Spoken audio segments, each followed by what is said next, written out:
इस तरह दुबई समंदर में 50 शहर और बना रहा है। दुबई के शेखों की बात तो कुछ और ही है।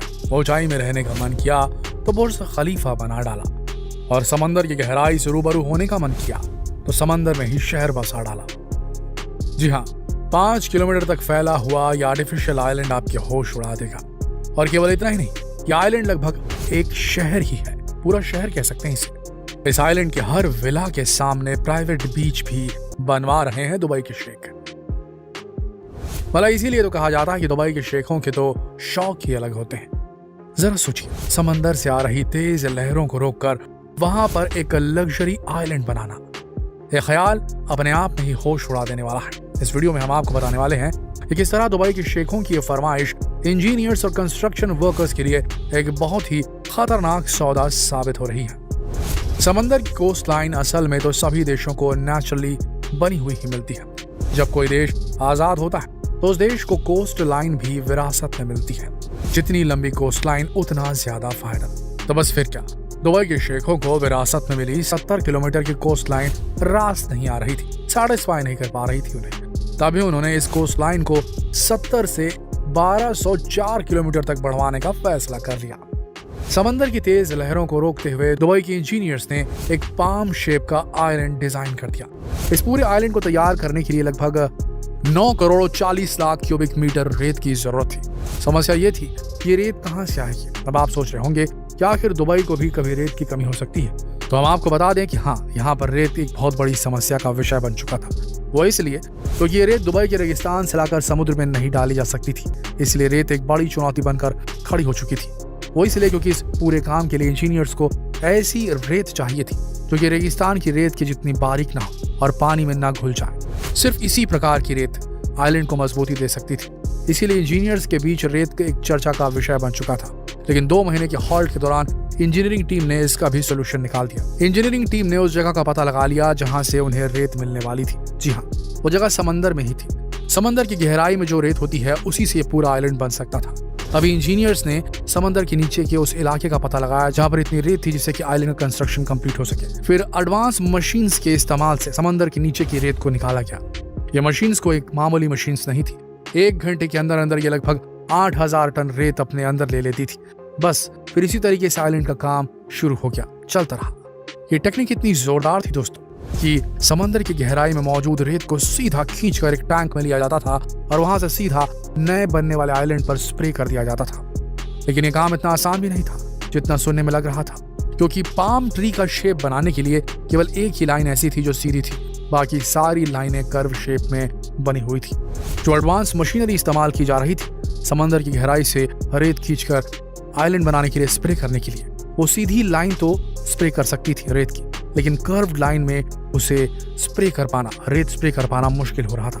इंजीनियर्स के लिए एक बहुत बड़ी चुनौती हो गई, क्योंकि अगर रेत सही जगह पर ना गिरे तो पूरे आइलैंड का शेप खराब हो सकता था। और इसका असर केवल आइलैंड की शेप पर नहीं पड़ता, बल्कि शेप खराब होने की वजह से समय और पैसा दोनों ही बर्बाद हो जाता।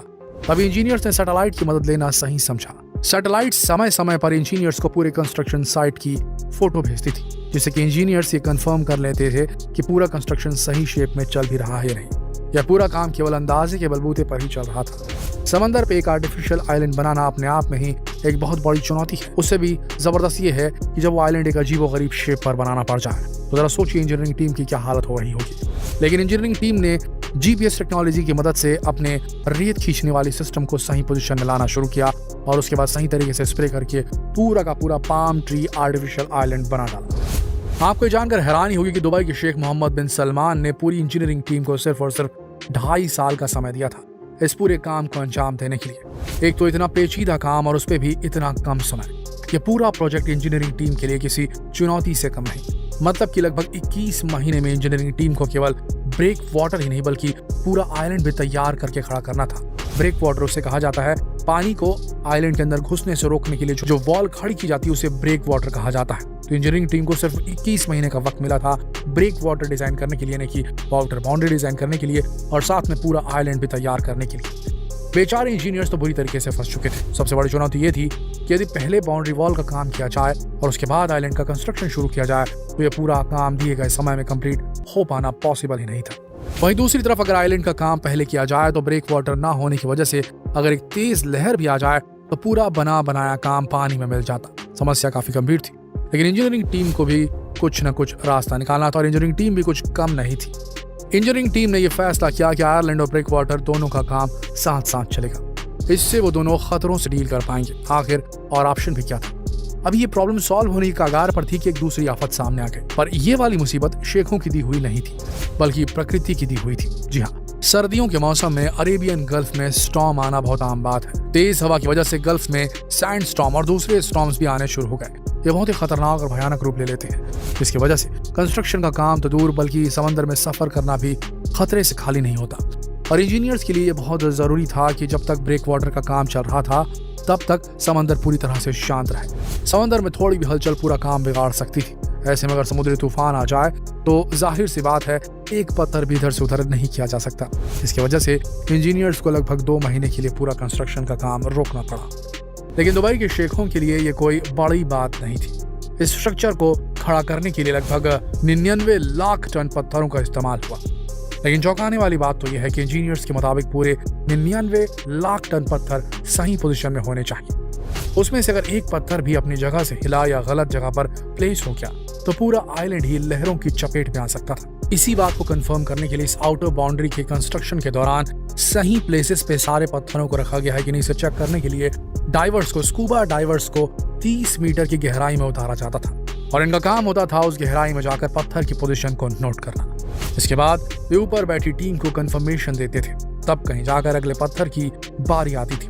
आप इसे अंदाजा लगा ही सकते हैं कि पूरे पाम आइलैंड को बनने में कितना समय लगा होगा और कितने लोगों की मेहनत इसमें लगी होगी। लेकिन हैरान करने वाली बात तो यह है कि पूरा काम इतना टाइम कंज्यूमिंग और इतना डिटेलिंग वाला होने के बाद भी कंस्ट्रक्शन वर्कर्स ने काम शुरू होने के 6 महीने के अंदर अंदर 4 किलोमीटर तक की आउटर बाउंड्री रेडी कर दी थी। और हो भी क्यों ना, ऐसे इंजीनियर्स की टीम होने की वजह से ही तो दुबई के शेख अजीबोगरीब किस्म के पाप देखने की हिम्मत रखते हैं और बुर्ज खलीफा और पता नहीं कैसी कैसी इमारतों को बनाने का मादा रखते हैं। इनकी टीम ही लाजवाब होती है। वक्त के साथ धीरे धीरे कंस्ट्रक्शन का काम सक्सेसफुली पूरा होने लगा तो इंजीनियर्स को धीरे धीरे पूरा आइलैंड शेप में आता नजर आने लगा। तो दोस्तों, इस तरीके से ये पूरा का पूरा पाम ट्री शेप में जो आइलैंड था वो बन गया और इसमें आराम से आप कह सकते हैं 50 शहरों में कंस्ट्रक्शन करने के लायक जितनी भी फौज लगती इंजीनियर्स की वो सारी कुछ लग चुकी थी और ये अपने आप में एक शहर बन गया है। समझ लीजिए एक आर्टिफिशियल आइलैंड जो पूरा का पूरा पाम ट्री के शेप में बना हुआ है। इस खूबसूरत आइलैंड में विलास बनेंगी और फिर वहां पर बसेगा एक पूरा शहरों का क्लस्टर और दुबई एक बार फिर से पूरी तरीके से सुर्खियों में आ जाएगा। दोस्तों, तो आशा करते हैं वीडियो आप सबको दिलचस्प लगी होगी। अगर लगी जितना हो सके इसे शेयर करें फेसबुक पर, व्हाट्सएप पर, यूट्यूब पर। कल फिर मिलेंगे एक और रोचक वीडियो में एक और रोचक जानकारी के साथ। तब तक के लिए आप सबका इस वीडियो के अंत तक बने रहने के लिए दिल से धन्यवाद।